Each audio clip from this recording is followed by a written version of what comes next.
เห็นตา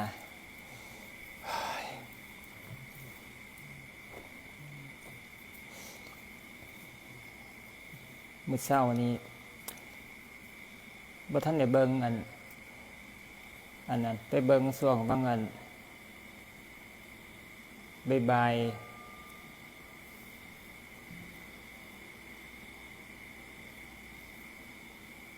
ๆพอแน่นลืมอันนั้นลืมอุทิศส่วนบุญนะมื้อบุญสังฆทานนะหลงกล่าวบ่ได้กล่าวขออุทิศส่วนบุญให้นะสรรพสัตว์หรือว่าญาติพี่น้องนะมื้อนั้นจำได้บ่ได้ว่าบ่ปรากฏว่าเจ้าของได้ว่าบ่มื้อนั้นแต่ก็แต่มาเปิดเบิ่งบ่เห็นบ่ได้ว่าที่มันลืมนะเพราะว่าอยู่ในหนังสือนี่พระเจ้าจะมีกล่าวคำถวายทานโดยที่บ่ได้อุทิศกับการกล่าวคำถวายทานแล้วก็อุทิศส่วนบุญนะเวลาเฮาพากล่าวคำถวายทานนะบ่ว่าสิเป็นช่วงวันพระหรือว่าเวลามีงานแห่งจำเป็นนะจำเป็นในการที่จะอุทิศส่วนบุญให้แก่ญาติพี่น้องสรรพสัตว์ทั้งหลายแล้วก็เทพบุตรเทวดานะงานเพราะว่าเขาเจ้ามาทาเอาบุญนะป้อยเขาได้มีอานิสงส์นำนะยิ่งพวกคนนะญาติโยมมาหลายคนนะแล้วก็ถวายทานแก่พระเจ้าประสงค์หลายรูปนะแห่งอุทิศส่วนบุญแห่งใดหลายนะได้มากนะจังหวัดตะมาฟังเบิงอยู่ในคลิปตะมาฟังเบิงหลายรอบอยู่บ่มีนะที่มันเริ่มนั่นนะเริ่มนั่นนะตัวนี้จำเป็นนะจำเป็นแต่ว่าที่เขาเขียนไว้ในหนังสือบางครั้งเวลาเฝ้านะบางครั้งเขาจะมาถวายผู้สังฆทานบางครั้งกะบ่ได้อุทิศแล้วแต่เหตุปัจจัยนะส่วนหน่อยที่เขาเขียนไว้ในหนังสือมันจะมี2แบบนะแต่ว่าโดยส่วนมากเนี่ยก็คือเขาก็จำเป็นในการที่จะอุทิศส่วนบุญนะให้แก่วิญญาณผู้ที่ตายไปแล้วนะเป็นการเพิ่มประโยชน์นะในการให้ทานนะตัวนี้นะเดี๋ยวจะเปิดให้ฟังแต่มามีคลิปอยู่ไปฟังของพนิษฐ์นะ ของพนิษฐ์นี่ว่าเถือกอยู่หันทัทานี้แต่ว่าเนี่ยไปเบียนวรรคบ่ถือบาดเอาคำแยกออกไปจากกันมันก็เลยเป็นลักษณะที่ว่ามันบ่คือหมู่นะมันก็เลยคือจังเว้าบ่ถูกไปเอามายั่งแยกออกไปแต่ว่าได้ยินแม่แอมเว้าแม่นความแม่แอมแล้วก็ฟังอยู่เนาะฟังถือข้อพอเล่านะ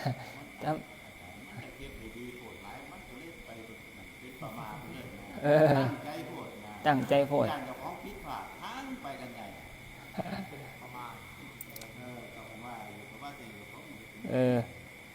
ก็เป็นธรรมดานะแต่ว่าก็เป็นผู้เว้าแต่ว่าก็เว้าให้ฮู้จักกันขอผิดพลาดนะเพื่อว่าเฮาจะได้ฮู้จักว่าเฮาพลาดหม้องใดนะเวลาเฮาจะก็สิได้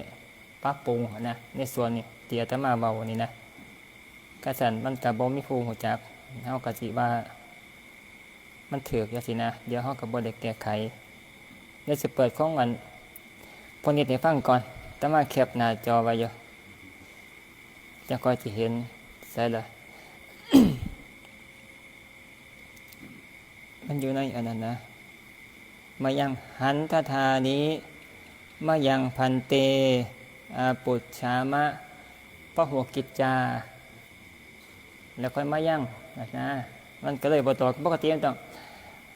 หันทธานี้มายังพันเตอาปุจฉามะพหุกิจจามายังพหุกรณียาจังซี่นะมันต้องต่อจังซี่นะอย่าเอาข้ามแยกออกไปจากกันแต่ฟังเด้อ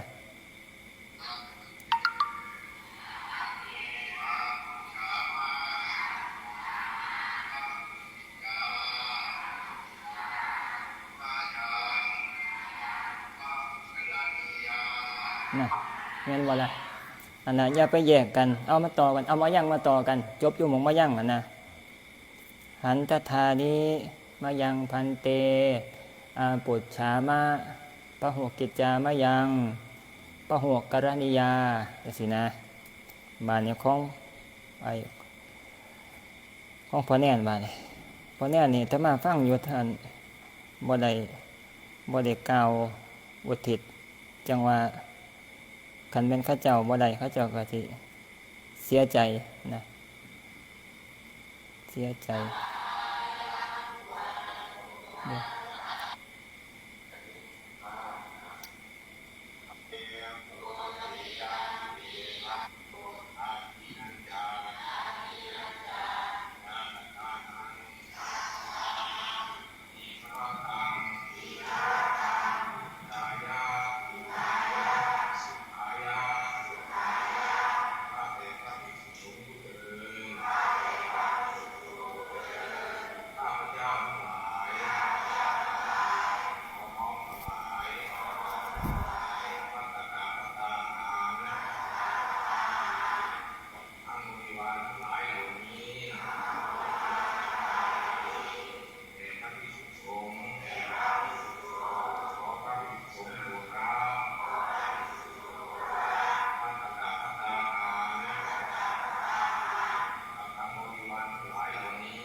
แม่น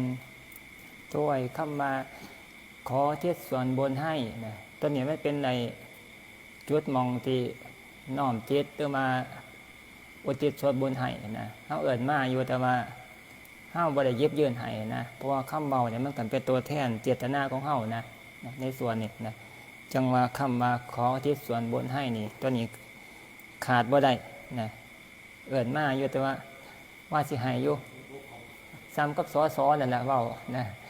ไอ้พวกก็หาเสียงเดี๋ยวสิเอาอันนี้มาให้เอาอันนี้มาให้เฮ็ดทางให้แต่ว่าบ่เอามาให้จักเทื่อน่ะนะ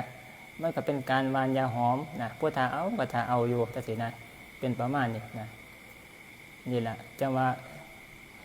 คำสำคัญมันอยู่หม่องมาขอที่ส่วนบนให้ขอที่ส่วนบนนี้ให้จังซี่นะเฮาก็อย่าลืมอย่าขาดนะเพราะว่าพวกวิญญาณพวกเทวดาภูมิทุกอย่างนะเกี่ยวกับเรื่องนะที่เฮาเนี่ยบ่เห็นนะก็เจ้ามาถ้าเอาบุญถ้าอนุโมทนาบุญจังซี่นะเขามาถ้าเอาบาดเฮาบ่ยืดเยื้อให้เขาเจ้าจังซี่นะเขาก็บ่ได้เพราะว่าสิทธิ์ในการให้ขึ้นอยู่กับเฮาผู้ที่เป็นมนุษย์อยู่นี่นะเฮาเป็นผู้ที่ทำบุญเกิดขึ้นมาส่วนที่เฮาได้นี่แน่นอนอยู่แล้วบุญของเฮาได้อยู่แล้วการเฮาบ่ที่ส่วนบุญนะบุญนั้น มันก็เป็นของเฮาอยู่แล้วแต่ว่าคันเฮาบ่อุทิศส่วนบุญพวกวิญญาณต่างๆรวมทั้งเทวดาเขาเจ้าก็บ่ได้นะบ่ได้มันก็ทิ่มประโยชน์ส่วนหนึ่งไปโดยที่นะเฮาบ่ได้ใช้ประโยชน์นะถ้าเกิดเฮาทำบุญนะเฮาอุทิศส่วนบุญด้วยนะมันก็เป็นการเพิ่มบุญอีกส่วนหนึ่งให้เฮาเป็น2อย่าง2เท่านะเห็นบ่ที่อยู่ในบุญกิริยาวัตถุ10อย่างนะมันสิมีกองหนึ่งที่เพิ่นว่าบุญเกิดจากการอุทิศส่วนบุญนะนี่นะตัวนี้นะการเฮาบ่ได้อุทิศส่วนบุญกองที่ว่าอุทิศส่วนบุญเฮาก็บ่ได้นะเฮาก็บ่ได้พวกเทวดาพวกวิญญาณพวกผีต่างๆเขาเจ้าก็บ่ได้แต่ว่าถ้าเกิดเฮาทำบุญด้วยเฮาอุทิศส่วนบุญด้วยมันก็ได้บุญ2อย่างคือคูณ2นะคูณ2เฮาเป็นผู้ใดคูณ2ป่าเนี่ยพวกที่เขาเจ้าถ้าเอาเขาเจ้าก็ได้ประโยชน์ด้วยก็ถือนะในส่วนนี้จังว่านะเวลาทำบุญนะกันสามารถนะกันเป็นไปได้พุทธายกนี่สำคัญเลยกันหัวหน้าผู้ภาคเก่านี่พาเว้าผิดนะพูดตามก็เสียประโยชน์ด้วยนะเสียประโยชน์ด้วยนะในส่วนนี้จังว่าผู้นำผู้ภาคยางก่อนนี่สำคัญนะสำคัญนะทายกนี่เป็นบทบาทที่ได้บุญหลายแต่ว่ากะนะการผิดพลาดนี่กะเฮ็ดให้หมู่ก็ได้บ่ได้ประโยชน์คือกันนะจังว่าเฮาต้องเข้มเจ้าของนะในส่วนนี้นะจังว่าผู้นำผู้ทำหน้าที่นี่นะสิคิดว่าสบายก็แม่นอยู่นะได้บุญหลายก็แม่นอยู่แต่ว่าการเฮ็ดพลาดมาบาดนี้ก็เสียหายเสียประโยชน์นะแก่คนเป็นจำนวนมากคือกันนะในส่วนนี้แต่ว่าเฮาก็พยายามนะเพื่อคัดเก่าเจ้าของนะพัฒนาให้มันดีขึ้นนะเฮาจะก็สิเป็นผู้ที่นะมีความสามารถนะในการสามารถสร้างประโยชน์นะแก่บุคคลผู้อื่นนะได้มากนะในส่วนนี้อุทิศส่วนบุญ กันบ่ตั้งใจฟังก็บ่ฮู้จักเพราะว่าไล่ไปเบิดอยู่แต่ว่าไปขามจะพอคำว่าอุทิศส่วนบุญนะไล่ไปเบิดขอให้มารับอยู่แต่ว่าบ่ได้อุทิศให้แต่ตอนที่เว้าหมายถึงว่าในนะการอุทิศส่วนบุญนะเฮาก็บ่ฮู้จักดอกว่าพวกวิญญาณต่างๆนะเขาเจ้ามาถ้าเอาบ่จังซี่นะบ่ฮู้จักแต่ว่านี่เว้าคือตามวิธีการนะวิธีการหรือว่าตามหลักนะพุทธศาสนาเนี่ยเทียบเคียงจากเหตุการณ์ต่างๆนะแล้วก็ตามที่พระพุทธเจ้าเพิ่นสอนนะตามจริงนะหรือว่าตามปรมัตถ์นะมันจะมีอีกแบบนึงนะผู้ที่เขาเข้าใจนะหรือว่าปฏิบัติเข้าใจแล้วเขาบ่จำเป็นต้องกล่าวก็ได้นะบ่จำเป็นต้องกล่าวอาศัยจิตความคิดนั่นน่ะคือจิตนะดำริว่าขอส่วนบุญนี้จงถึงแก่บิดามารดาของข้าพเจ้าทั้งหลายผู้ที่ล่วงลับไปแล้วนะแล้วก็ให้แก่เทพบุตรเทวดานะคิดในใจก็สามารถที่จะบุญกระเทิงได้นะถึงได้นะสามารถบุญก็สามารถสำเร็จประโยชน์ให้แก่พวกวิญญาณพวกเทวดาหรือว่าญาติพี่น้องผู้ที่ตายไปแล้วได้นะตอนนั้นใส่แค่ความคิดดำริไปบ่ต้องมากล่าวเปล่งว่าจานะเป็นพยัญชนะออกมานะในส่วนแต่ว่าตัวนี้สำหรับผู้ที่เข้าใจแล้วก็ปฏิบัตินะก็น้อมจิตน้อมใจนะว่าบุญที่กระทำนะในมื้อนี้นะคือการสร้างน้ำทำบุญถวายสังฆทานนะถวายสังฆทานนี่ทุกอย่างที่เจ้าของได้เสียสละออกไปนะบ่ว่าจะเป็นของกินของอยากข้าวน้ำโภชนาอาหารหรือแม้แต่การเสียสละแรงกายนะในการเตรียมความพร้อมในการหั่นผักตำบักหุ่งนะทุกอย่างนะเอามาหน่อมใส่ในคณะที่ทำพิธีนะในคณะที่เก่าทำพิธีนะคิดระลึกนะความคิดนี่บ่ได้เนิ่นช้าเลยบ่ได้ซ่าแค่คิดถึงนะคิดถึงว่าบุญที่กระทำในส่วนจะจัดงานสังฆทานนี่ขออุทิศให้แก่บิดามารดาคิดซ้ำนี่กะสำเร็จประโยชน์แล้วนะคิดแค่นี้คิดข้าวเดียวเท่านั้นนะแต่ว่า น้อมจิตดำดีไปนะขอให้ถึงแก่บิดามารดาผู้ที่ล่วงลับดับขันไปแล้วคิดไปซ้ำนี่นะมีความตั้งใจคิดในขณะใดขณะหนึ่งนะก็สามารถสำเร็จประโยชน์นะแต่ว่าบางผู้ที่เขาเจ้าบ่ได้ปฏิบัตินะบ่ได้เข้าใจเกี่ยวกับเรื่องการอุทิศส่วนบุญก็จำเป็นต้องอาศัยท่ายกผ้ากาวผ้าวานะเจตนาของเขาเจ้าจะคอยจะตั้งขึ้นนะเขาเจ้าก็บ่ได้ตั้งเจตนาขึ้นมานะในการจะอุทิศส่วนบุญนะในส่วนเขาก็เบิ่งสภาพแวดล้อมบรรยากาศการกล่าวการเบาการเทศครูบาอาจารย์เทศก็ฟังซื่อๆแต่ว่าหาคณะใดคณะหนึ่งในการจะอุทิศส่วนบุญให้แก่ผู้ที่ล่วงลับดับขันไปแล้วเนี่ยบ่มีนะแล้วพิธีก็รับพรซื่อๆนะปัญจถาบริวหาปุราปริปุเรนติก็แน่เบิ่งเพิ่นซื่อๆแน่เบิ่งปากเพิ่นซื่อๆก็ดีใจซื่อๆนะเจ้าของได้บุญแท้แน่นอนอยู่แล้วนะเจ้าของดีใจได้บุญแท้แน่นอนอยู่แล้วแต่ว่าตัวนี้บอกหมายถึงมาการอุทิศส่วนบุญนะมันจำเป็นต้องอาศัยการน้อมจิตนะหรือว่าความคิดนั่นแหละคิดว่าเจ้าของสร้างบุญในมื้อนี้ในงานนี้ขอส่งส่วนบุญในส่วนนี้ให้แก่วิญญาณบิดามารดาหรือว่าพวกผีปีศาจเปรตทั้งหลายหรือแม้ตั้งแต่เจ้าพุ่มเจ้าทีเทพบุตรเทวดานี่เขาจะคอยที่สามารถที่จะรับเอาได้นะก็เปรียบเสมือนกับว่าเฮามีของนะมีเงินซะมีเงินก็เปรียบเสมือนกับว่ามีบุญนะเฮาถือไว้ในกระเป๋าอยู่ถือไว้ในมืออยู่บ่ได้ให้ผู้อื่นเขาเจ้าก็เอาบ่ได้นะเอาบ่ได้คันเขามาแย่งเอาก็ผิดกฎหมายถูกจับจำเป็นที่จะต้องเจ้าของเงินนั่นจะต้องเย็บยื่นให้นะเย็บยื่นให้ถึงวิธีนะเย็บเดให้เขาได้จับเอานะจะคอยไปสิทธิ์ของเขาเจ้านะสิทธิ์ของผู้ที่รับเอานะนี่คือการบุญขันเจ้าของบุญโบทิศให้โบเย็บยื่นให้เขาเจ้าก็บ่มีสิทธิ์ในการจะมาเอานะพอบอกเกี่ยวกับเรื่องบุญกุศลนี่เป็นเรื่องของนามธรรมขันตายขาดไปจากความเป็นมนุษย์แล้วนะ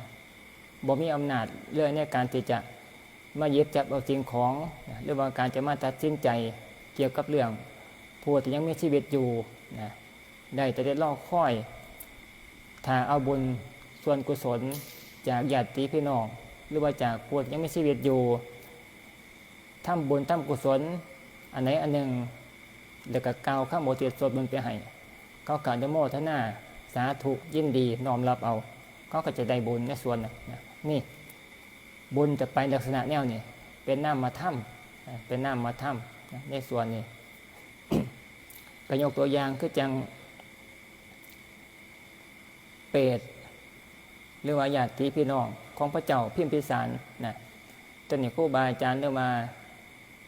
ได้หลายองค์พระสิมักยกตัวอย่างเกิดมานะเกี่ยวกับเรื่องนะประสบการณ์ของพระเจ้าพิมพิสารสมัยครั้งที่พระพุทธเจ้ายังมีชีวิตอยู่สมัยที่พระพุทธเจ้าเพิ่นเผยแผ่พุทธศาสนานะมันมีเหตุการณ์แนวนี้นะเพิ่นก็ได้ยกขึ้นมาเป็นบทความหรือว่าเป็นบทนะเรื่องนะให้หัวจักเกี่ยวกับเรื่องการอุทิศส่วนบุญตะกี้เริ่มต้นพุทธศาสนานะพระพุทธเจ้าเผยแผ่ศาสนาเผยแผ่ธรรมคำสอนของพระพุทธเจ้านี่ละนะช่วงต้นนะบ่ท่านได้มีการอุทิศส่วนบุญให้ท่านกายไปซื่อนะแต่ว่าข้าเจ้าบ่ทันรู้จักการอุทิศส่วนบุญนะพระพุทธเจ้าเพิ่นก็บ่บอกก่อนต้องให้มีเรื่องซะก่อนเพิ่นจะคอยสิบอกสิสอนเพิ่นสิบ่บอกสอนไปก่อนเรื่องจะเกิดขึ้นนะต้องรอให้เรื่องเกิดขึ้นมาซะก่อนมีคนมาถามเพิ่นจะคอยที่สามารถที่จะอธิบายแล้วก็ชี้แจงนะจะคอยเป็นเรื่องเกิดขึ้นมานะในขณะนั้นพระเจ้าพิมพิสารนี่นะให้ท่านแก่พระพุทธเจ้าเป็นประธานแล้วกับพระเจ้าประสงค์นะต่างมากมายสมัยนั้นให้ท่านไปแล้วบาดนี้นะบ่ได้กล่าวอุทิศส่วนบุญให้แก่ญาติพี่น้องให้ไปแล้วก็รับพรซื่อๆแล้วก็กลับนะกลับพระราชวังนะบาดนี้มันมีพวกญาติพี่น้องเพิ่นนะเถือกช่วงสมัยนั้นพอดีนะสิว่าพ้นจากนรก ก็แม่นอยู่พ้นชั่วข้าวซ้ำกับที่เฮาพากันนั่นเฮ็ดบุญข้าวสากบุญข้าวประดับดินนั่นแหละสิพ้นขึ้นมาชั่วข้าวจากนรกจากนรกมันเป็นช่วงมื้อเป็นวันที่เขาปล่อยให้ไปเยี่ยมบ้านสมมุติตัวนี้ก็เป็นอาจินไตแต่ว่ามันจะมีบางมื้อบางวันอยู่ที่เขาเจ้าผ่อนคลายหรือว่าผ่อนโทษในแก่พวกที่มีโทษเบาบางสามารถมาเอาบุญจากญาติพี่น้องได้ปีหนึ่งอาจจะมีเท่านึงจะสิสมมุติในขณะตอนนั้นพวกญาติพี่น้องของพระเจ้าพิมพิสารนี่เกิดน้ำเพลินเกิดร่วมกันสมัยตั้งแต่สมัยใดก็บ่จักดนแหละหลายภพหลายศาสตร์แหละทำความผิดคือทำบาปนั่นแหละเฮ็ดบาปเฮ็ดกรรมสมัยเบาย้อนหลังไปสู่สมัยเกิดรวบศาสตร์เป็นข้าพเจ้าพิมพิสารเป็นญาติพี่น้องกันสมัยนั้นเกิดพระพุทธเจ้าเกิดมาจักมันเสื่อยังอาตมาก็หลงแต่ว่าเป็นพระพุทธเจ้าองค์หนึ่งเกิดมาบานี้พระเจ้าพิมพิสารนี่เป็นอมาตย์หรือว่าเป็นเจ้าหน้าที่ในการเบิกจ่ายเงินคั่งของพระราชาเบิกจ่ายเงินของพระราชาเป็นเจ้าหน้าที่ซะเป็นเจ้าหน้าที่บ้านจะมีพระราชาอยู่เพิ่นฮู้ว่าพระพุทธเจ้าอุบัติเกิดขึ้นตรัสรู้แล้วเกิดพระพุทธเจ้าเกิดขึ้นพระราชาที่เป็นหัวหน้าหรือว่าเป็นเจ้านายของพระเจ้าพิมพิสารเกิดศรัทธาในพระพุทธเจ้าก็เลยนิมนต์พระพุทธเจ้ามาเมืองเจ้าของช่วงเขาพรรษาก่อนเขาพรรษาไหมก่อนเขาพรรษานิมนต์มาพระพุทธเจ้าก็รับกิจนิมนต์นิมนต์มาเพื่อว่าที่จะถวายทานโปรดมาอนุเคราะห์สงเคราะห์แก่ข้าพเจ้าด้วยพระราชาองค์นั้นแล้วนิมนต์พระพุทธเจ้ามาอยากให้ท่านอยากรักษาศีลในเมื่อนิมนต์พระพุทธเจ้ามาได้มาเมืองเจ้าของพระราชาองค์นั้นเราก็เลยยินดีปิติอย่างยิ่งอย่างมากเสท่านอย่างเดียวกระบเต็มอิ่มใจบ่เต็มด้วยบุญมีความปรารถนายิ่งขึ้นไปกว่านั้นอีกบวชถือศีล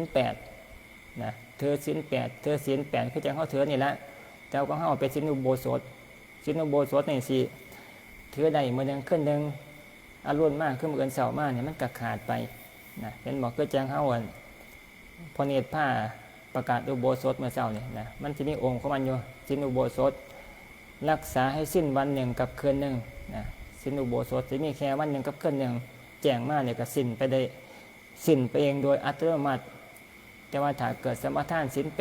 8จะอยู่ไปได้เรื่อยจนกว่าเจ้าของที่จะเศร้ารักษาบางคนเห็นบอกข้าเจ้าคือพวกฤาษีข้าเจ้ากับสมาทานศีล8เท่าเดียวตอนบวชก็รักษาศีล8ไปเรื่อยๆจนตายก็มีสมาทานเท่าเดียวขอตั้งจิตอธิษฐานจะสมาทานรักษาศีลอยู่ในองค์ของศีล8จังซี่ก็เจ้าก็รักษาเขาก็เปลี่ยนสุดเป็นหนังเสือบ้างหาแสวงหาพวกกาบไม้กาบไหลเบตองเอามาทักท่อเฮ็ดเป็นผ่าเปลือกไม้พอได้ห่มคุ้มคล้ายๆฤาษีก็เข้าไปอยู่ในป่าก็รักษาศีล8แล้วบำเพ็ญกสิณบำเพ็ญฌานอยู่ในป่าก็อยู่แบบนั้นศีล8สมัยตะกี้บ่ทันมีศีล227คือพระเด้เต็มที่เขาเจ้าก็รักษาศีล8ศีล8ศีล5ศีล8ศีลพรหมจรรย์คือศีล8เบื้องต้นพุทธศาสนาบ่มีเขาก็รักษาซ้ำนั่นก็ถือว่าสุดยอดแล้วสุดยอดแล้วพวกนักบวชทั้งหลายบานย้อนก็ไปสู่เรื่องเปรตก่อนจะมาเป็นเปรตพระราชาก็ออกบวชถือศีล8บวชขาวไปบวชอยู่ในวัดทิพย์นั่นแหละที่พระพุทธเจ้ามาจำพรรษานั่นแหละอยู่พระราชาจัดอุทยานให้เฮ็ดกุฏิให้ก่อนให้พระพุทธเจ้าแล้วก็พระสงฆ์ พักจำวัดจำพรรษาอยู่หันนะส่วนเรื่องอาหารการกินอาหารบิณฑบาตนะก็ให้นายเจ้าหน้าที่ผู้นี้คือพระเจ้าพิมพิสารน่ะในสมัยศาสตร์นะเป็นผู้ที่เบิกเงินออกมาจากข้างแล้วก็ไปซื้ออาหารตลาดมาแล้วก็เอามาให้พวกเจ้าหน้าที่พ่อครัวแม่ครัวนะหลายคนซอยกันในการปรุงอาหารให้เรียบร้อยหลากหลายอย่างอาหารเนี่ยก็ดีปรุงแล้วเนี่ยก็เอาไปถวายพระเจ้าประสงค์นะพระพุทธเจ้าพระราชาก็เป็นผู้ยกถวายจังซี่นะแต่ผู้ทำหน้าที่ในการเบิกจ่ายแล้วก็ทำอาหารเนี่ยเป็นหน้าที่ของพระเจ้าพิมพิสารในขณะนั้นที่เป็นเจ้าหน้าที่ข้างในเมื่อเพิ่นได้รับหน้าที่ในการเบิกเงินออกมาไปซื้ออาหารแล้วก็ทำอาหารเอาไปถวายพระพุทธเจ้าเราประสงค์บ้านแล้วก็คิดว่าใส่พี่น้องเจ้าของนี่แหละจังค่อยง่ายไปซอยกันนะพี่น้องเขาเจ้ากับสิหลายคนกับประจักษ์ตะกี้นะอยู่กันนะพี่น้องพวกลุงป้าน้าอาลูกหลานสารพัดนะไปทำอาหารซอยกันเบิกเงินให้ก็เอาเงินให้ไปซื้ออาหารเด้อไปซื้อปลาซื้อเนื้อซื้อน้ำเพิงซื้อสารพัดอย่างให้เงินไปจ่ายตลาดที่แรกก็เฮ็ดดีอยู่สมมติก็คือว่าเงินมันก็จะเข้าประกันเอาเงินไปซื้อนะรวมเงินกันไปซื้ออาหารตลาดจังซี่นะต้องไปจ่ายตลาดซะก่อนแล้วจะก่อนสิมีแนวเม็ดอาหารนะสมมติมาเจ้าหน้าที่คือพระเจ้าพิมพิสารผู้นั้นเอาเงินให้มื้อละจักเงินเด้ล่ะต่อมื้อเอามื้อละ50,000สมมุตินะเทียบเคียงเป็นมูลค่าปัจจุบันเบิกเงินจากข้างหลวงเอาเงินสดให้มื้อละ50,000เด้อนะที่แรกพระเจ้าพิมพิสารนี่ก็ไปเองอยู่เอาไปมาเนี่ยเจ้าของต้องดูแลหลายๆอย่างก็เลยบ่สะดวกก็เลยใส่ญาติพี่น้องเจ้าของบ้านนะเอาเงินให้มื้อละ50,000เบิกมาจากข้างไปจ่ายตลาดนะซื้อดอกไม้แน่ซื้อสารพัดอย่างนะเอามาเฮ็ดอาหารถวายพระพุทธเจ้าถวายนักบวชถวายพระสงฆ์นะมื้อแรกมื้อ2นะก็ดีอยู่ก็ซื้อสัตว์ให้เงินไป50,000ก็ซื้อเบิดตั้ง50,000แต่ว่าบ้านนี่เฮ็ดไปนานวันเข้า10มื้อ20มื้อบ้านเนี่ยก็เริ่มเห็นนะช่องทางในการที่จะแสวงหาประโยชน์จากเงินก่อนนี่เพราะว่าเจ้าของถือสิทธิ์ว่าเป็นญาติของเจ้าหน้าที่หรือว่าเป็นญาติของอำมาตย์ผู้ที่เบิกเงินคือพระเจ้าพิมพิสารนั่นแหละคือไม่เซ็นนะนี่เซ็นเวลาเบิกเงินซื้อของมาเอาเงินไปซื้อของตลาดมาก็บ่มีคนตรวจนะบ่มีคนตรวจคนค่อยสอดส่องนะเพราะว่าเพิ่นมีเซ็นเด้นะเอาไปมากก็ได้ช่องทางมันก็ไปจ่ายตลาดมันเวลานี่ก็บ่ซื้อเบิดนะเขาให้50,000ก็ซื้อ30,000นะต่อวันซื้อ30,000อีก20,000ก็เอาเข้ากระเป๋าเสี่ยงไว้นะก็เฮ็ดงานนี่เป็นประจำจนกว่าที่จะเบิดพรรษานะก็ได้เงินตั้งโตซื้อดินซื้อดอนบักหลายที่ล่ะนะแนวยักยอกเงินนะที่พระราชามอบหน้าที่ให้แก่อำมาตย์ผู้ที่ดูแลคลังเงินนะพี่น้องเพิ่นนั่นแหละยักยอกเอาไปมาบาดนี้นะผู้หนึ่งใดผู้สองก็เอานะพี่น้องเพิ่นหลายคนก็แบ่งกันร่วมมือกันหลายคนพี่น้องเพิ่นญาติพี่น้องเพิ่นแต่ว่าอำมาตย์เจ้าหน้าที่หัวหน้านี่บ่ฮู้จักคือพระเจ้าพิมพิสารนี่บ่ฮู้เรื่องนำพระเจ้าพิมพิสารนี่เป็นคนดีนะบริสุทธิ์นะก็คิดว่าพี่น้องเจ้าของก็ไว้ใจ แต่ว่าเวลามันเห็นเงินหลายๆน่ะบานเลยคนจากความซื่อสัตย์นะความโลภเขาครอบงำก็สามารถทำผิดได้สารพัดอย่างนะเพราะว่าคนยังมีกิเลสตัณหามันมีเครื่องหล่อตาหล่อใจแล้วก็เปิดช่องบางโอกาสให้นะก็เลยหลงกลอุบายกิเลสตัณหา หลงกลอุบายความโลภนะอยากหยอกเงินไว้นั่นแหละกรรมในส่วนนี้แหละนะไปอยากหยอกเงินซื้ออาหารจะไปถวายแก่พระพุทธเจ้าเราประสงค์เป็นบาปหนักนะซ้ำกับกันพวกกันข้าเจ้าพากันนะตอนนี้เว้าสมัยคุเมื่อนะคุเมื่อนะเท่าควบมาสู่สมัยคุเมื่อทุกเมื่อนี่พวกกรรมการวัดแต่ละหม่องแต่ละบอนนะสถานที่ต่างๆนะจังว่าพากันไปบายเงินวัดนะแล้วก็บริสุทธิ์นะเจตนาบริสุทธิ์การกระทำบริสุทธิ์นะบานนี่ก็ไปยักยอกหาผลประโยชน์จากเงินวัดเงินกฐินเงินผ่าป่าสารพัดเงินนะที่ว่าเป็นเงินของคณะสงฆ์หรือว่าเงินของสงฆ์เงินวัดนะบานเนี่ยคันไปแสวงหาประโยชน์นะเอาประโยชน์เข้าตนบ่ว่าสิเป็นอะไรก็สร้างนะกันว่าเกิดชื่อกันว่าไปแสวงหาประโยชน์จากเงินสงฆ์นะเป็นบาปหนักนะบาปหนักบาปกรรมหนักตัวนี้นะจังว่าทุกเมื่อเนี่ยมีแพร่หลายนะแพร่หลายนะบ่ต้องว่าดอกว่าอยู่ไสนะสารพัดมองนะวันนี้ข่าวอยู่ในโซเชียลนะเงินท่อนวัดเขาเจ้าว่าจังซี่นะเงินท่อนวัดแม้แต่วัดก็ทำโครงการเนี่ยนะนำวัดต่างๆต้องทำโครงการต้องผ่านกรรมการวัดซะก่อนนะผ่านกรรมการวัดกรรมการวัดบ่อนุญาตพระก็เฮ็ดบ่ได้นะมันเป็นช่องทางในการหาผลประโยชน์จากการเบิกเงินออกมาจากบัญชีนะมากินหัวคิ้วกันกับพวกผู้รับเหมานี่แหละลักษณะอันเดียวกันการไปหาประโยชน์จากเงินวัดเนี่ยเป็นบาปหนักนะค้นขาตัดสาวมาสิ่งนะเป็นพอขาหมูป้อนตลาดก็ยังบ่บาปหนักทอพวกไปกินเงินวัดเพราะว่าเงินวัดเนี่ยเป็นเงินของส่วนร่วมนะส่วนร่วมบ่พ่อเป็นเงินของพุทธศาสนานะที่เขาเสียสละแต่ละคนเขาเจ้าให้ทานมาเป็นบุญผ่าป่าบุญกฐินนะก็ให้ทานมาเพื่อว่าที่จะอยากได้บุญนะเงินคือเงินบริสุทธิ์นะเงินคนส่วนหลายให้มาผู้หนึ่งให้20 บาทผู้หนึ่งให้100ผู้หนึ่งให้1,000ผู้หนึ่งให้10,000นะให้มามันก็รวมเป็นก้อนบานนี้คนไปแสวงหาผลประโยชน์จากเงินที่บริสุทธิ์นั่นนะของพุทธศาสนาของบัตรของว่านะจะว่ามันเป็นบาปมากบาปนักบาเนี่ยเท่าไปถึงเงินแผ่นดินคือกันเงินหลวงคือกันเงินหลวงเนี่ยก็เป็นเงินส่วนร่วมนะเงินส่วนร่วมนะที่เก็บเงินจากภาษีอากรประชาชนทุกคนต้องได้เสียภาษีเสียในรูปแบบที่เป็นการซื้อของนะมีมูลค่าการเสียภาษียกตัวอย่างก็คือการเสียค่าไฟนะเป็นบอกที่มีค่าแวตค่าอย่างต่างๆเขาเก็บ 7% นะสมมตินะ100 บาท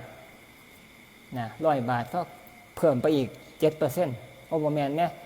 100 บาทนี่เขาจะเก็บเอา7 บาทจังสินะสมมตินะนี่แหละคือการเสียภาษีให้แก่รัฐเอาเขาหลวงเขารัฐเพื่อว่าจะได้ภาษีนั้นมาบริหารประเทศนะในการทำถนนบ้างในการสารพัดอย่างในการจ่ายเงินข้าราชการนะจ่ายเงินแค่คู่แก่ตำรวจแก่ทหารแก่พยาบาลก็อาศัยเงินจากพวกประชาชนเท่านี้แหละเก็บไปให้แก่รัฐบาลเก่าเงินข้างหลวงแล้วก็กระจายงบประมาณออกมานะมาจ่ายให้พวกเงินเดือนพวกข้าราชการทุกข้าราชการนะได้เอาเงินไปจากประชาชนนะในการมาจ่ายแล้วก็เอาไปโครงการพัฒนาบ้านเมืองสร้างถนนบ้างสร้างตึกบ้าง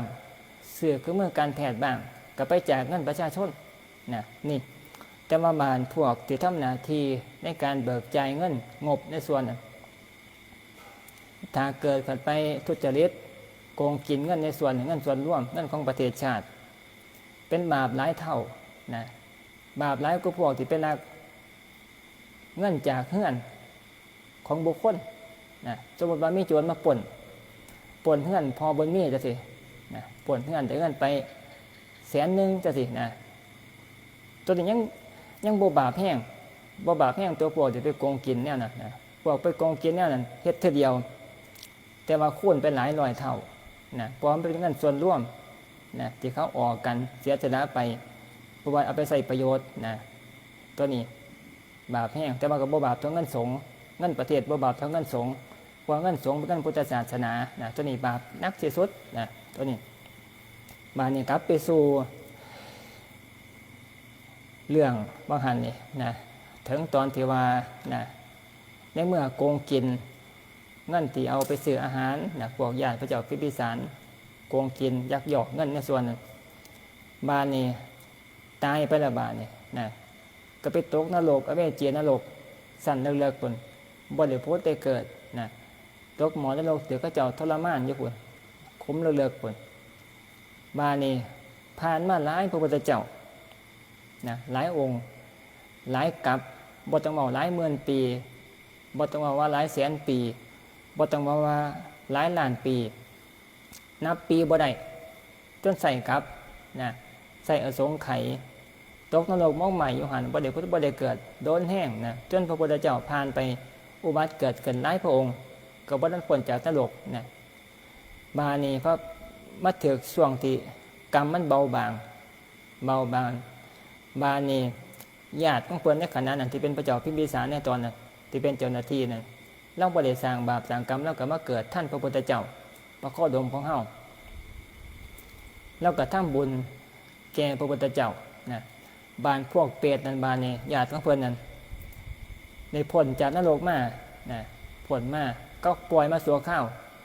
ได้ยินข่าวมาพระเจ้าพิมพิสารเคยเป็นญาติของเพิ่นสิฮู้จักกัน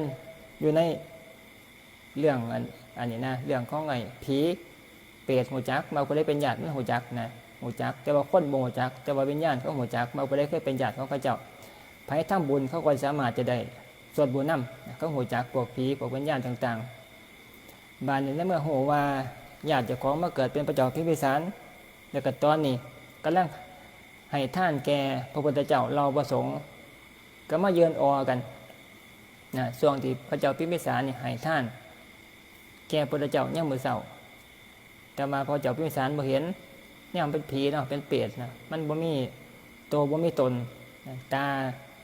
าคนธรรมดาก็แนมบ่เห็นแต่ว่าพระพุทธเจ้าเพิ่นเห็นอยู่นะมาเยือนถ่าอยู่นั่นสมมุติว่าคือจังเฮาให้ท่านช่วงปุญจกทานนะพระสงฆ์ก็นั่งอยู่ทั้งอาสงฆ์โยมก็อยู่ทั้งรวมจังซี่วิญญาณมันก็สิอยู่นำรอป่ายางอยู่ในป่ายางจังซั่นนะป่ายางป่ามันแน่เข้ามาทางในบ่ได้เพราะว่ามันเป็นพวกจิตต่ำนะเขามาสู่ได้สถานที่ที่คนบุญอยู่บ่ได้เพราะว่าอำนาจของคุณงามความดีนี่เหนือกว่าพวกนะวิญญาณต่ำๆนะพวกที่เป็นพวกวิญญาณทุกตินะเขามาบ่ได้สัมวิญญาณพวกผีพวกเปรตต่างๆนี่เขามาในวัดบ่ได้นะบ่ได้เพราะมีเทวดาอารักษ์แล้วก็อนุภาพของการสวดมนต์ธรรมะอยู่นะหรือว่าอนุภาพของความเป็นมงคลในสถานที่ที่เขาพากันสวดมนต์ต่างๆนี่ซ้ำปลุกเสกเด้ พากันสวดมนต์ธรรมะเช้าธรรมะแลงแม้แต่นั่งสมาธิอยู่นั่นเป็นการสร้างบุญสร้างกุศลแม้นเฮาสิเฮ็ดจิตบ่สงบก็สร้างนะสวดมนต์ธรรมะต่างๆสารพัดอย่างเป็นการสร้างบุญสร้างกุศลบานเนี่ยมันสิไปปลุกเสกอาตมาใส่เข้ามาปลุกเสกมันเข้าใจง่ายมันก็ไปปลุกเสกเฮ็ดให้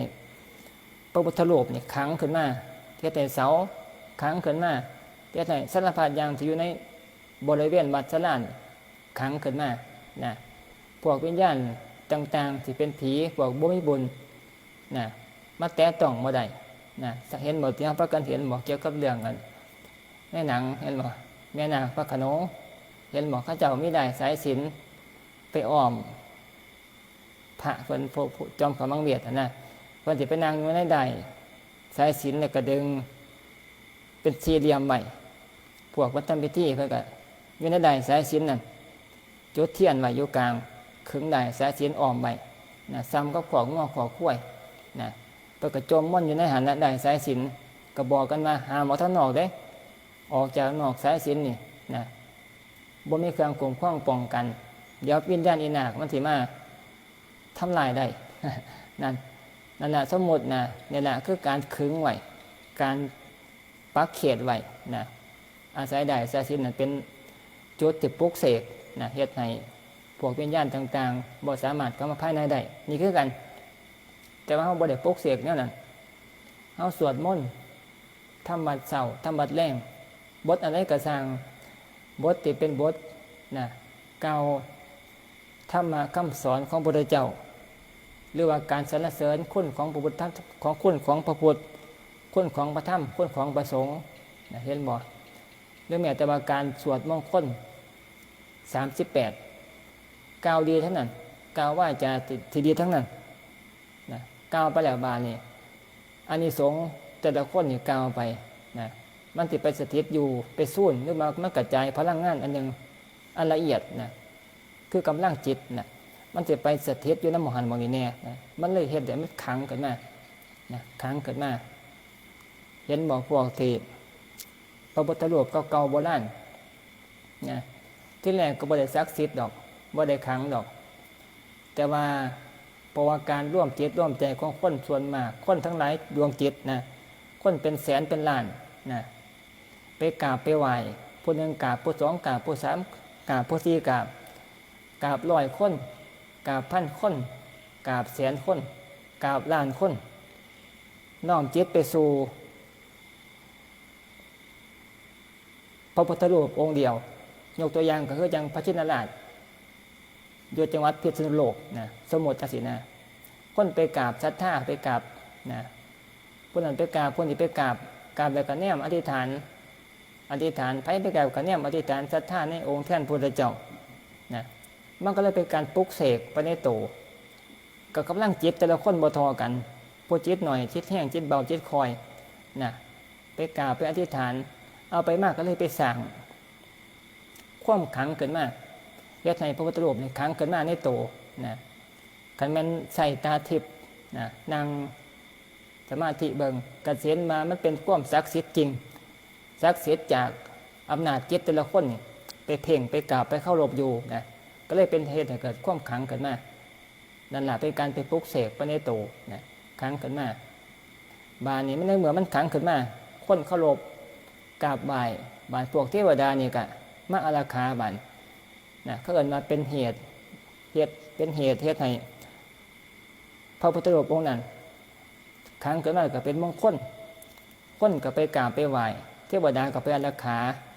บานนี้เทวดาไปอยู่แล้วบานพวกวิญญาณต่างๆนะบ่ได้อนุญาตเนี่ยเข้าบ่ได้นะเข้าบ่ได้บ่กล้าเข้าไปนะบ่กล้าเข้าไปเข้าบ่ได้มันมีเจ้าหน้าที่คอยดูแลปกป้องรักษานะตอนนี้มองไปไกลแล้วกลับมาสู่อันนี้ก่อน นี่แหละมาถาเอาบุญนะจากพระเจ้าพิมพิสารนะถาอยู่พระเจ้าพิมพิสารแล้วก็บ่ฮู้จักว่าญาติเราสมัยแต่เก่าแต่ก่อนแต่ภพชาติก่อนๆพุ่นมาถาเอาบุญรอคอยอยู่เพราะว่าพวกเปรียดทั้งหลายพวกนั้นตอนนี้กรรมหนักเริ่มเบาบางแล้วคันได้รับส่วนบุญจากพระเจ้าพิมพิสารอุทิศไปให้นะสิสามารถที่จะนะมีความสุขเกินชั่วขณะนะเปรียดพวกนั้นบ่ได้นุ่งผ้าเด้บ่ได้นุ่งผ้าบ่ได้กินข้าวบ่ได้กินอาหารจอยโซ่ตัวลาเบิดนะร่างกายนี่เปื่อยเปล่าทั้งผู้หญิงทั้งผู้ชายหัวหยองๆนะคือจังเขาเคยเห็นอยู่ในหนังน่ะที่พวกเปรตที่ว่าตัวสูงๆซ้ำเล่าตาลผมหยองๆยาวๆปกหอดขาหอดดากนะจอยนะที่เขาเคยเห็นอยู่ในหนังที่ว่าเปรตสุทัศน์นี่ต่างๆที่เขาเห็นเป็นภาพมานะนั่นแหละประมาณนั่นแหละมาถาล่อห้อยส่วนบุญจากพระเจ้าพิมพิสารพระเจ้าพิมพิสารก็ทำบุญให้ท่านธรรมดาแล้วก็ดีใจนะดีใจจากเจ้าของในทำบุญกับพระพุทธเจ้าพระเจ้าพิมพิสารเจ้าบ่ได้อุทิศส่วนบุญบานเนี่ยกลับมานอนมาท่มอยู่ในห้องมาท่มเจ้าของกลับมาสู่บ้างนะยามเมื่อคืนมากก็นอนเป็นธรรมดาของคนนอนแล้วบานเนี่ยพวกเปรตบานน้ำมาบานนะกันใส่ภาษาเฮาคือมาท่วงบุญนะมากล่าวคำนะได้ยินแต่เสียงนะเพิ่นมาอีหยังกันภาษาอันนี้มันกล่าวหลายคำบ่ได้นะมันเว้าออกมาเป็นอันนี้นะทุสะนะโสเพิ่นว่าทุสะนะโสนะภาษาแต่ตะกี้ก็บ่จักว่ามันอีหยังนะแต่ว่ากันแปลมากก็คือเขาต้องการส่วนบุญ ต้องการจะซื้อให้พระเจ้าพิมพิสารหูจักว่านะทำบุญอุทิศให้แน่นะก็หมายนะแต่ว่ามันสิเป็นภาษาของเปรตมันเบาบ่ได้เพราะว่ามันเถือกจำกัดความสามารถนะเพราะมันเถือกกรรมซัวนะกรรมซัวจองมาโยจิมาเกาตรงๆมาบอกตรงๆมาอุทิศส่วนบุญให้แน่สิก็เกาบ่ได้นะต่างคนก็ต่างเบาแต่ทีละคำมันก็เลยเป็นคำที่เพิ่นบอกว่าทุสะนาโสนะบานพระเจ้าพิมพิสารได้ยินเสียงนั้นดังในห้องนอนเจ้าของ ก็เกิดความหวาดกลัวสะดุ้งนะกลัวเสียงเปรตเนี่ยมันเก่ามากนะมันเสียงเย็นเสียงนาจะเพิ่งเป็นตะย่านนะเพิ่นก็บ่เคยยินจักเทื่อนะพระเจ้าพิมพิสารนะเสียงหวยหวนนะประมาณนั้นนะแต่ว่าเป็นคำบอกว่าเป็นทุสะนาโสนะเราก็เลยนอนบ่หลับเบิดคืนพระเจ้าพิมพิสารพระราชาเนี่ยก็ย่านผีคือกันเด้แนวบ่มีตัวตนนะพี่หลอกย่านพี่หลอกสั่นอยู่เบิดคืนนอนก็บ่หลับตำนาเขาว่า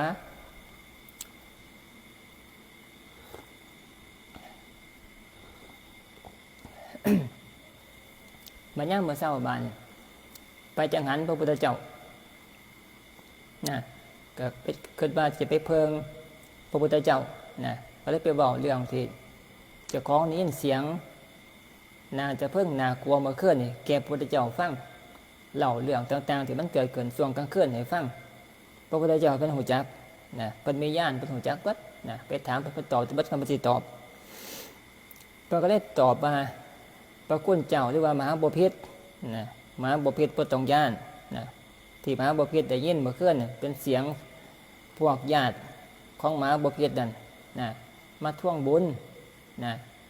มาท่วงบุญพอดีเมื่อวานนี่มหาบพิตรนั่นให้ท่านแก่พระเจ้าประสงค์เราประสงค์ทั้งหลายบ่ได้อุทิศส่วนบุญให้เขาก็เลยไปแสดงตนแสดงเสียงนะท่วงบุญนะในเมื่อได้ยินพระพุทธเจ้าเพิ่นอธิบายบอกความจริงจะสิเรียกนะก็เลยทำบุญใหม่บ้าง ถวายอาหารแล้วก็อุทิศส่วนบุญนะก็ถวายอาหารเนี่ยคือจังเขาถวายแล้วแล้วก็ตั้งจิตนะกล่าวขึ้นมาอิทังเมยาตินังโหตุนะเป็นภาษาบาลีแปลมากอะว่าขอให้บุญที่ข้าพเจ้าได้กระทำนะในครั้งนี้จงถึงแก่เปรตญาติของข้าพเจ้าทั้งหลายนะก็บอกซ้ำนี่ทำบุญให้ไปนะแต่มาสมัยแต่ก่อนนี่เป็นหน้าข้าเจ้าอันนี้ข้าเจ้าที่ลังทักษิโนทกเขาเอิ้นลังนำสังลงขีดินก็ให้ท่านไปแล้วสมมติว่าก็จังให้ท่านไปแล้วบอขึ้นเปรียบถึงกับว่าน้ำที่ลังลงไปจากหอยสังนี่เทลงขีดินนะซึมลงไปขีดินหายไปทันทีบ่สามารถจะเอาน้ำมันกลับขึ้นมาได้นะพวกพราหมณ์เขาจะเฮ็ดจังซั่นสมัยแต่เก่าแต่ก่อนนะให้ท่านก็ต้องลังทักษิโนทกเทลงขีดินนะเป็นการบ่งบอกถึงว่าให้ท่านไปแล้วสิบ่ขึ้นตัดขาดไปเลยนะแสดงเจตนาจำนงให้เห็นประจักษ์แต่ว่าบานตัวนี้ปนไหนท่านพระเจ้าก็เลยสอนนะให้ท่านมหาบพิตรเนี่ยก็ต้องตั้งจิตเจตนาอุทิศส่วนบุญให้แก่เปรตญาติของมหาบพิตรด้วยเขาจะก่อนจะได้บุญนะก็ตั้งจิตตั้งเจตนานั่นแหละนะเปิดกระเหตุตามที่พระเจ้าเพิ่นสอนเพิ่นบอกแนะนำนะก็อุทิศส่วนบุญบานนี่ก็เคลื่อนมาบานเปรตก็ไปเข้าฝันเพิ่นบานเพิ่นนอนมาท่มอยู่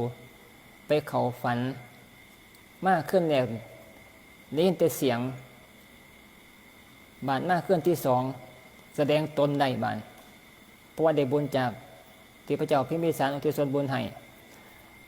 เป็นลักษณะเป็นคือเทวดานะบ่น่ากลัว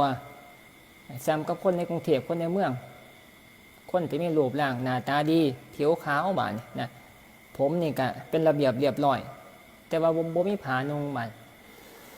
นะบ่มีผานุงแต่บางคนเป็นคนละบานคนดีเบื้องหน้าเบื้องรูปลักษณะผิวพรรณผิวพรรณที่ดีนะสมบูรณ์บานนะตอนมาเข้าฝันนั่นนะหลังจากได้รับส่วนบุญจากการให้ทานอาหารนะบ้านนี่เว้าได้บ้านนะก็บอกว่าพวกข้าพเจ้า ได้รับอาหารที่พระเจ้าพิมพิสารนะหรือว่าญาติของเฮานี่แหละอุทิศให้ได้รับแล้วอิ่มหนำมีกำลังเบิดทุกคนแต่ว่ายังขาดเสื้อผ้าบาดขาดเสื้อผ้าขาดเกิบรองเท้าใส่นะก็ขอให้พระเจ้าพิมพิสารให้ท่านเกี่ยวกับเรื่องผ้าพวกรองเท้านะเพราะได้ปกปิดร่างกายอันน่าเกลียดอันนี้นะพระเจ้าพิมพิสารเพิ่นก็นะโหเพิ่นก็รับนะว่าเดี๋ยวพรุ่งนี้เช้ามื้อเช้าเดี๋ยวสิไปให้ท่านแล้วก็เกี่ยวกับเรื่องผ่านแล้วก็ที่ส่วนไปให้อีกเพิ่นก็รับปากนะยามมื้อเช้ามาเพิ่นก็ไปหาผ้านะให้พวกลูกน้องพวกทหารไปหาผ้ามาผ้าไตรมานะผ้าที่พระเจ้าประสงค์ที่จะตัดเป็นผ้าจีวรได้เอามาแล้วก็เกิบรองเท้าไปทำบุญแก่พระพุทธเจ้าเราประสงค์แล้วก็ที่ส่วนบุญแบบเก่านั่นแหละอิทังเมยาตินังโหตุขอบุญในส่วนนี้จงถึงแก่พวกญาติเปรียบญาติของข้าพระเจ้าทั้งหลายเนี่ยก็ที่ส่วนบุญก็เบาแค่นี้ละ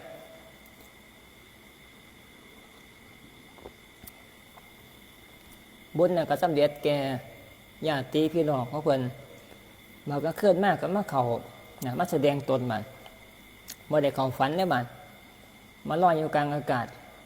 แสดงตนบอกมาได้รับแล้วใส่เสื้อผ้าหน้าแพร่นี่เลื่อมประภาพ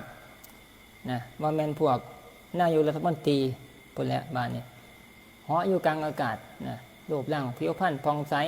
นะได้รับสวดมนต์จากพระเจ้าพิมพิสารอุทิศส่วนไปให้นะนี่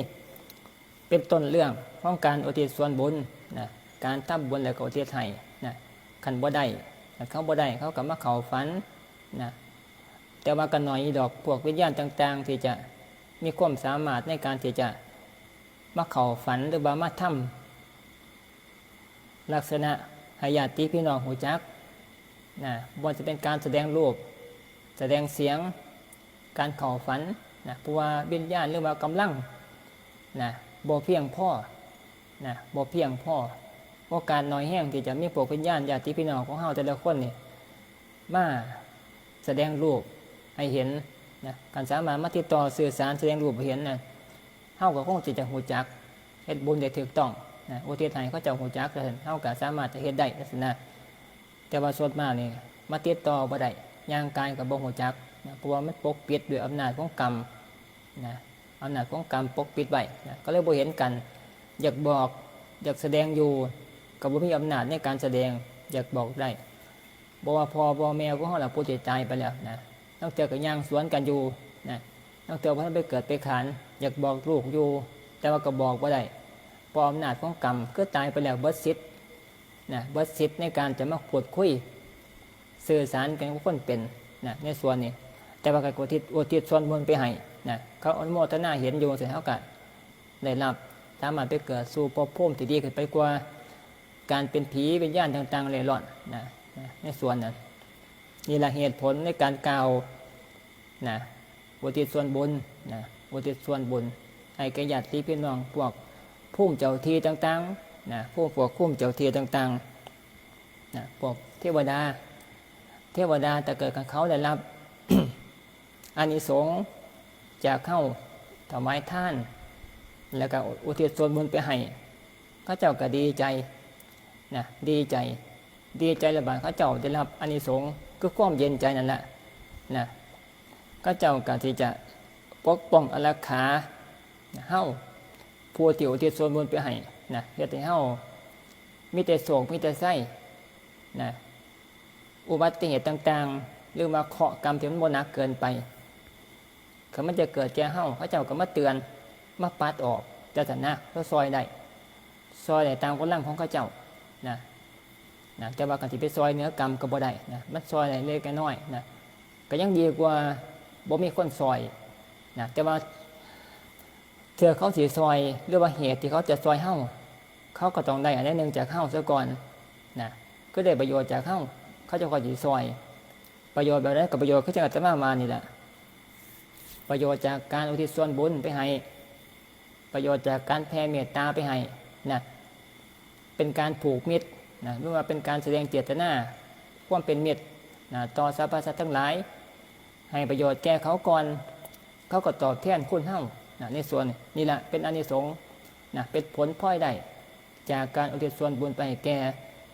สรรพสัตว์ทั้งหลายภูมิเจ้าที่ทั้งหลายนะมันก็มีผลในส่วนนี้นะจังมาเฮ้าลังคนเวลาจะเกิดเหตุภัยต่างๆที่มันบ่หนักเกินไป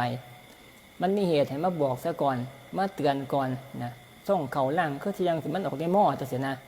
ผู้ใดเคยเปลี่ยนหม้อเคยเปลี่ยนหม้อคล้ายๆก็มาการเฮ้าสมมติว่าเขาเดินทางเนาะตัวเราเขาเดินทางเขาสิเดินทางไปอำเภอหรือว่าไปจังหวัดจังสินะเขากำหนดการเบากันไปกับผัวกับเมียกับลูกกับหลานแล้วว่ามาเนี่ยสิไปธุระเมืองอุบลเด้อนัดกันไว้แล้วจังสินะบ้านเนี่ยหอดยังมือเสามาเจ็บท้องบ้านนะเจ็บท้องโอ้ยไปบ่ได้ดอกเถ่าว่าจ้ะนะบ่ไปดอกมานี่ไปเมืองใหม่ซะนะบ่ไปนะบ่ไปบ้านนี่กำหนดการหรือว่าเวลาสิไปนี่คือเอาสมมติซะคือไปขี่รถตู้จองตั๋วรถตู้ไว้รถตู้สีสมหวังเลยนะไปจองไว้คิวที่เท่านั้นเท่านี้เวลาเท่านั้นเท่านี้นะหอดเวลาสิไปละบ้านเป็นเหตุเจ็บท้องเลยบ่ไปนะบ่ไปจองมาแล้วบ่ไปถิ่มตั๋วจังซี่นะแต่ว่าบ้านรถคันที่เขาไปจองใหม่นะไปเกิดอุบัติเหตุอยู่อำเภอหน้าซวงส้นกันจังซี่นะสมมุติให้ฟังนะนั่นถ้าแม่นเฮาไปเฮาคงสิเป็นผู้หนึ่งนะที่มีส่วนร่วมในการบาดเจ็บล้มตายในขณะนั้นนะแต่ว่าในโซเดียที่เฮาเจ็บท้องนะเฮาบ่ไปนะบ่ไปเฮาก็เลยรอดบ่เป็นหยังนี่เป็นลักษณะอาตมายกตัวอย่างให้ฟังว่านะบางครั้งก็เพราะว่ามันมีภูมิเทวดาที่เขาได้ประโยชน์จากเฮาเขาเจ้ามาซอยเฮานะมาเสกนี่ต่างๆเฮ็ดให้เจ็บท้องชั่วขณะนะพอรถขั้นนั้นกายไปหรือว่าเลื่อยเวลาขั้นนั้นเวลาจะไปเดินทางนั้นเฮาก็เศร้าดอกนะบ่ได้เป็นแห้งแต่นะสมมุติให้ฟังนะในส่วนนี้บางครั้งก็มาเข้าฝันบ้างนะเข้าฝัน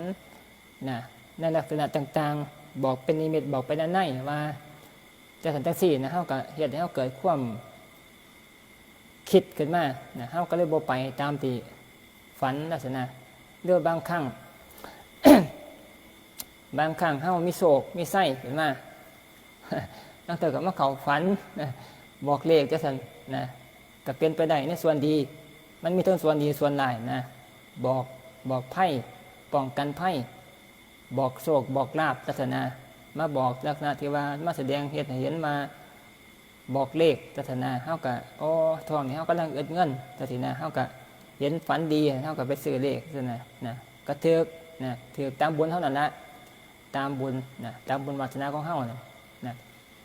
บางครั้งเขาเจ้าก็มาซอยเขาฝันลักษณะนะนั่นน่ะคือการซอยเหลือจากพวก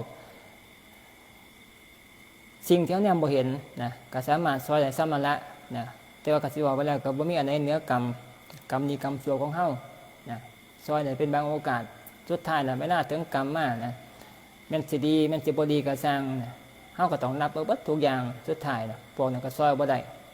นะบ่ได้แต่ว่าตัวนี้บ่หมายถึงว่าเขาก็สามารถซอยได้ซ้ำนึงนะ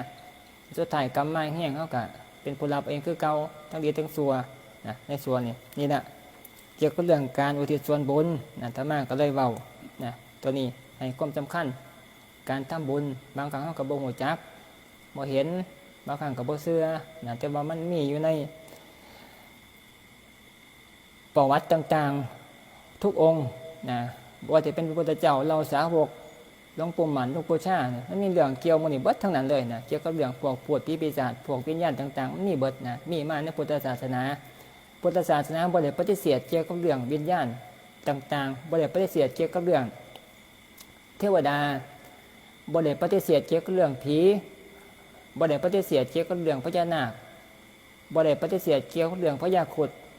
นะทุกอย่างที่มันเห็นมาหูมาแล้วก็เอามาเว้ามันมีเบิดนะมีเบิดทุกอย่างเพราะว่าคนตายไปแล้วสร้างบาปสร้างกรรมบ่คือกันที่เขาพากันเป็นมนุษย์อยู่ในขณะนี้นะพากันสร้างบุญก็บ่คือกันนะสร้างบาปก็บ่คือกันมันสิแบกแนวอยู่หั่นละแบกแนวแต่ละคนมันเสียดบ่คือกันบ่แม่นไปหน้าเดียวกันเบิดนะบางคนเฮ็ดเจยๆไปบางสิ่งบางอย่างซั่นนะเวลาตายไปแล้วบาด ก็เฮ็ดให้ไปเกิดสู่ภพภูมิที่แตกต่างกันเห็นหมดสวรรค์มันก็มีอยู่6ชั้น6ชั้นบานนี่แจกแบ่งไปอีกบานบ่น้อยบ่หลายแต่บานบ่คือกันนะมันไปเกิดสวรรค์ชั้นเดียวกันก็สร้างแต่ว่าบุญหน่อยบุญหลายบ่เท่ากัน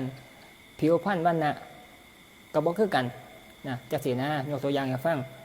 บานเนี่ยพวกไปเกิดเป็นผีจังซี่ตายไปแล้วบ่มีบุญไปเกิดเป็นผีเป็นเปรตนะก็ได้รับความทุกข์บ่คือกันบางคนก็หิวโหยอาหารบางคนนี่ก็ไปถูกจองจำอยู่น้ำขี้หินนะเพราะว่าเคยไปย้ายนักเรียนตัวนี้มีเลยนะไปย้ายนักเรียนเขาเจ้าคนโลภนะไปยับเรียนนะเขาเจ้าปักหมุดไว้ยมองนี้ละ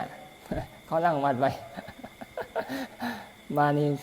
เจ้าของเขาบ่มาเบิ่งนะเขาบ่มาซ่าเพิ่นก็คอยยับไปย้ายเอายับไปนะเจ้าของเขาบ่เบิ่งนะนี่พวกย้ายนักเรียนเนี่ยนี่นะตายไปแล้วบาดนี้มาเกิดอยู่น้ำขี้หินก้อนบักใหญ่หนึ่งติดกัน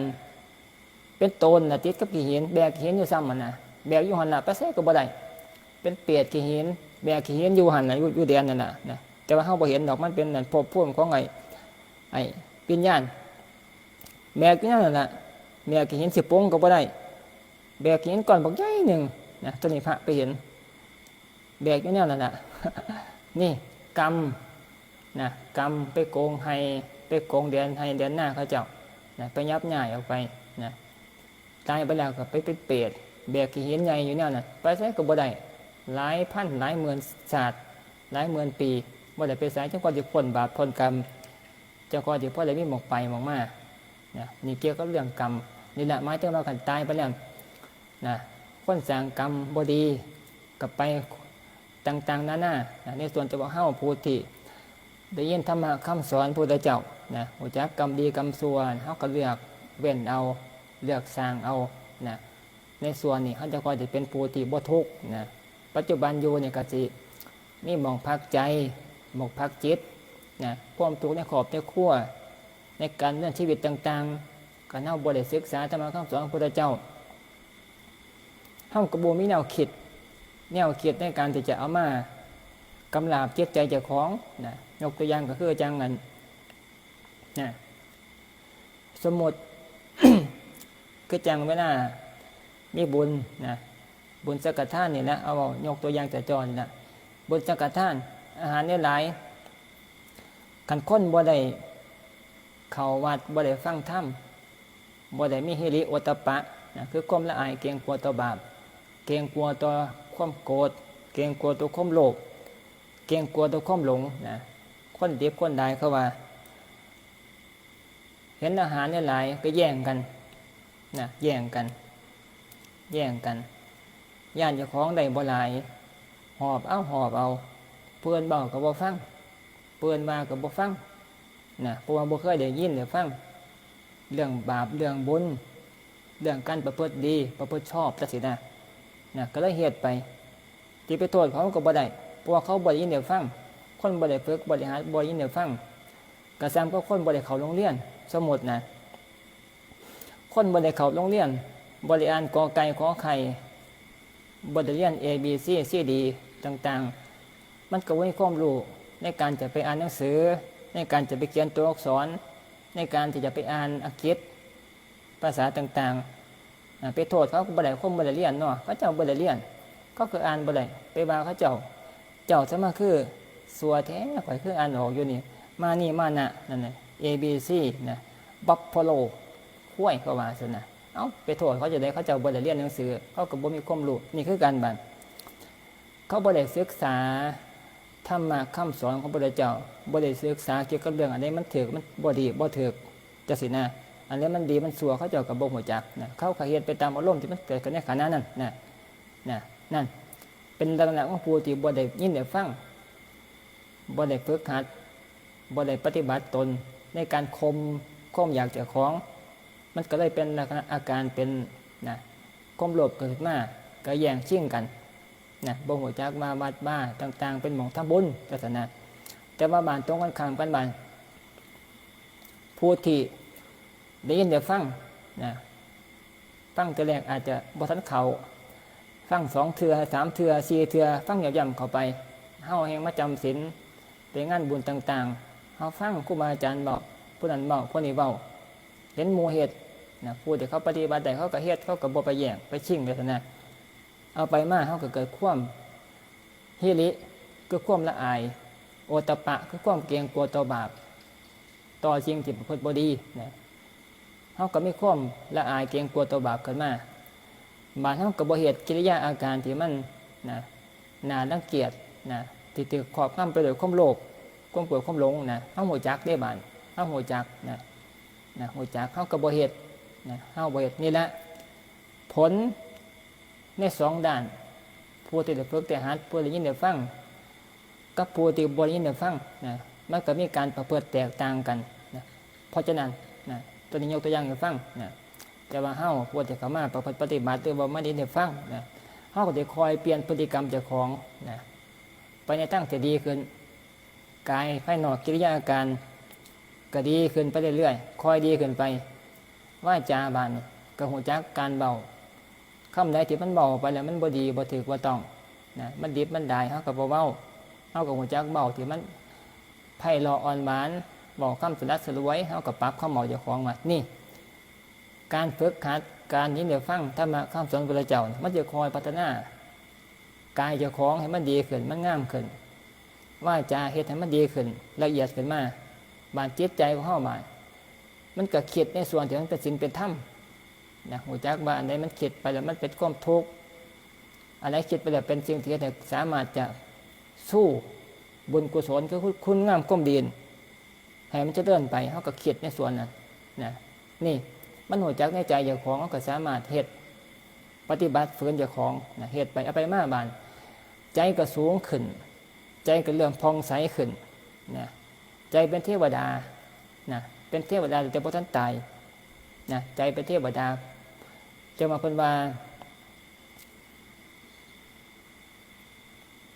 การที่เบิ่งคนเบิ่งในขณะที่บ่ทันตายผู้ใดมีหิริโอตตัปปะหิริโอตตัปปะเนี่ยหมายถึงว่าคุณธรรมการไปเกิดเป็นเทวดาไผมีหิริโอตตัปปะความละอายเกรงกลัวต่อบาปในขณะที่เป็นมนุษย์อยู่นี่นะเบิ่งใจเจ้าของเบิ่งใจหมู่ก็ได้นะสิฮู้จักว่าผู้นี้มีธรรมของเทวดาขณะที่บ่ทันตายก็ยังเป็นเทวดาแต่บ่ทันตายตายไปแล้วก็ต้องเป็นเทวดาเพราะว่าใจมันเป็นเทวดาแต่บ่ทันตายนะในส่วนนี้เบิ่งเจ้าของออกบอกเจ้าของได้ใส่เจ้าของฟัง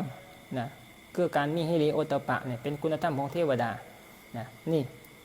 นะเจ้าว่าเฮาผู้ใดอยากเฮ็ดนะพัฒนาใจเจ้าของมันดีให้เป็นเทวดาเนี่ยก็คือต้องมีความละอายหิริโอตตัปปะในส่วนนี้นะเราก็ต้องสร้างการจะมาสร้างในส่วนเนี่ยมันเพิ่มขึ้นมากขึ้นถ้าต้องปฏิบัติต้องเฮ็ดจะไปคิดซื่อๆบ่ปฏิบัติบ่ฝืนนี่บ่สามารถเปลี่ยนพฤติกรรมเจ้าของได้บ่สามารถจะเปลี่ยนจิตเปลี่ยนใจเจ้าของได้ต้องมาอดทนแล้วก็สู้ฝืนนะสามารถฝืนนี่แหละฝืนเอาสามารถฝืนมา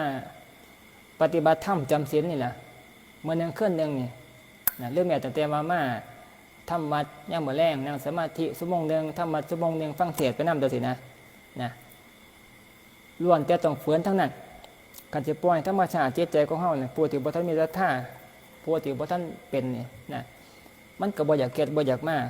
นั่งชั่วโมงนึงนี่ก็บ่อยากนั่งคิดแต่อยู่บ้านพุ่นเด้ถามาส่วงเพิ่นทำนั่งสมาธิแล้วบ่จังซี่นะบ่อยากนั่งสมาธินะมันสิคิดจังนั้นไหนนะเพราะว่าจิตใจมันสิมีลักษณะที่ว่าเฮายังบ่ทันเบิดกิเลสตัณหานะมันต้องสู้ไปเรื่อยๆนะการสู้การฝืนนี่แหละมันจะคอยพัฒนาเจ้าของขึ้นมันดีขึ้นใจสิมันสิแกงขึ้นไปเรื่อยๆนะแกงในฝ่ายดีเด้นะมันสิหา2ทางกิเลสตัณหามันสิหา2ทางในการลบหลีกเลี่ยงบ่อยากนั่งบ่อยากทำมาสวดมนต์เอาไปมากกับนักเฮ็ดน้ำมันบัดเฮาสิบ่ค่อยมีพื้นที่ในการทำดีนะเพราะว่าเฮาสู้กิเลสบ่ได้มันสิคอยลุกขึ้นไปเรื่อยๆนะมันจะคอยบีบเฮาไปเรื่อยๆเฮาสิจนมุมแต่ว่าถ้าเกิดคันเฮาฝืนนะเพื่อนเฮ็ดนะเอาขอวัดนี่แหละเป็นตัวจุดยืนเป็นผ่านนางหอยไปแล้ว6 โมงเป็นผ่านนางชั่วโมงนึงเฮาบ่อยากมานั่งแต่ว่าเฮาสิเฮ็ดเพื่อนเจ้าของ สอนเจ้าของเพิ่นสอนเจ้าของฝืนเฮ็ดน้ำเพิ่นที่แรกก็ฝืนอยู่เอาไปมาบานก็ฝืนไปเรื่อยๆบานกิเลสตัณหาเนี่ยคือความขี้ข้านความหาทางลบหลีกนั่นมันก็ค่อยเบาไปค่อยหน่อยไปมีอยู่แต่ว่าเฮาบ่ให้ความสำคัญหอเวลาสิเฮ็ดเฮาก็เฮ็ดจังซี่นะเอาไปมาเนี่ยเฮาก็มีกำลังใจขึ้นมานั่งชั่วโมงนึงมันบ่สงบก็สร้างแต่ว่าเดี๋ยวนั่งไปแล้วใจมีกำลังใจมีความภูมิใจนะบ่ได้สงบบ่เป็นหยังแต่ว่านั่งไปแล้วมันได้บุญในโตได้กำลังใจในการทำความดีนะสำเฮาเฮ็ดงานนั่นละเฮาเฮ็ดงานนั่นสิบ่ให้เมื่อยเลยบ่ได้เฮ็ดงานอาชีพใดก็สร้างย่อมต้องเมื่อยต้องเหงื่อออกต้องเมื่อยนะต้องเมื่อยนี่คือการนั่งสมาธิการทำความดีนี่นะมันก็ต้องฝืนนะเฮาก็ต้องสู้ต้องทุกข์ไปธรรมดาแต่ว่าสู้ฝืนทุกข์ก็สร้างเฮาก็เฮ็ดนะพวกเฮาเฮ็ดแล้วเฮาได้พลานิสงส์ได้บุญนะได้บุญสามารถเฮ็ดงานเฮาเมื่อยก็สร้างเฮาก็เฮ็ดเพราะเฮาจะได้เงินเป็นค่าตอบแทนนี่คือการสร้างบุญสร้างกุศลนี่บ่แม่นเรื่องที่จะบ่ฝืนต้องฝืนนะฝืนแล้วก็เฮ็ดไปต่อไปเฮาฝืนเฮ็ดไปเรื่อยๆบาดเฮาจะความพัฒนาขึ้นมานะใจจะเปลี่ยนไปนะเปลี่ยนไปนะเอาไปมาบาดนี้ใจสิมีที่เพิงนะความทุกข์สำนึงนะเฮาสิฮู้จักแก้ไขเจ้าของเฮาสิมีสติเกิดขึ้นจะมันเกิดตอนไหนก็บ่จักสตินั่นแต่ว่ามันเกิดขึ้นมาเฮาก็ฮู้จักในการที่จะบ่ทำตามมันนะเฮาคิดย้อนหลังเฮาสมัยตะกี้เกิดความโกรธขึ้นมาเฮาก็เฮ็ดไปตามมันก็อยากฆ่าอยากด่าไปเลยนะโดยบ่ยับยั้งชั่งใจบ้านเขาได้ฝืนเฮ็ดนะฝืนนั่งเบาฝืนนั่งซะก่อนนะนั่งฝืนนั่งได้ครบชั่วโมงนึงจะสินะเพิ่นทุกศีลเนี่ยก็ฝืนเฮ็ดนะบ่สงบเจ้าก็ฝืนเฮ็ดเอาไปมาบ้านความฝืนน่ะมันเป็นขันติคือความอดทนนะมันสิสร้างภูมิคุ้มกันในใจเจ้าของเวลาเกิดกิเลสตัณหาเกิดขึ้นมาจากการใช้ชีวิตนะเกิดความโกรธเกิดให้ผัวให้เมียก็สร้างให้แก่ลูกก็สร้างให้แก่คนรอบข้างก็สร้างบ้านมันสิมีสติขึ้นมาซอยในการยับยั้งพยายามจะบ่เฮ็ดตามมันนะมันสิฮู้จักขึ้นในใจเจ้าของนะว่านะบ่ดีบ่ถูกนะมันก็สิหาวิธีในการที่จะนะเบาบางหรือว่าคมมันไว้นะแต่ว่าคันสมัยที่บ่ทันได้ฝึกหัดเนี่ยเกิดอารมณ์ขึ้นมาเนี่ยก็ไม่ได้สิระเบิดแต่อย่างเดียวนะบางก็เป็นผลเสียขึ้นมาเกิดความทุกข์ขึ้นไปนักไปเรื่อยบางครั้งบ่ฮู้จักยับยั้งอารมณ์เจ้าของนี่ครอบครัวนี่ก็แตกสานะโมไปลูกก็บ่เป็นลูกผัวก็บ่เป็นผัวไปมากก็แตกวงกันบ้านแตกแสลกขาดเพราะว่าอาศัยความโกรธนะต่างคนก็บ่ต่างยับยั้งเอาไปมามันก็เลยเสียหายไปทั้งชีวิตนะนี่แหละความเสียหายจากการลุกอำนาจความโลภความโกรธความหลงแต่ว่าทั้งหมดจักเบี่ยงอารมณ์ที่มันเกิดในขณะนั้นเฮาหัวจักย่อมหัวจักถอยจังซี่นะเอาไปมันก็บ่คล้องได้ต่อไปเวลาเฮาปฏิบัติธรรมเก่งกันไว้บาดนี้นะกล้ากับสิริกล้ากันไว้บาดเฮาก็สิจะนะบ่ทุกข์มันเพื่อนเฮ็ดให้เฮาบ่เพื่อนเฮ็ดให้เฮาทุกข์ก็สั่งพอใจบ่พอใจก็สั่งแต่ว่าเฮาเฉยๆนะคืออารมณ์มันสิปล่อยวางได้นะมันบ่อมทุกข์นะเฮาก็เลยบ่ทุกข์ใจในปัจจุบันนี่อานิสงส์จากการปฏิบัติธรรมนะมันสิมีความแตกต่างในส่วนนี้อาตมาก็เลยเว้าธรรมะไว้สำหรับคืนวันพระมื้อนี้นะคงถือเป็นการสมควรนะขอยุติไว้พ่อ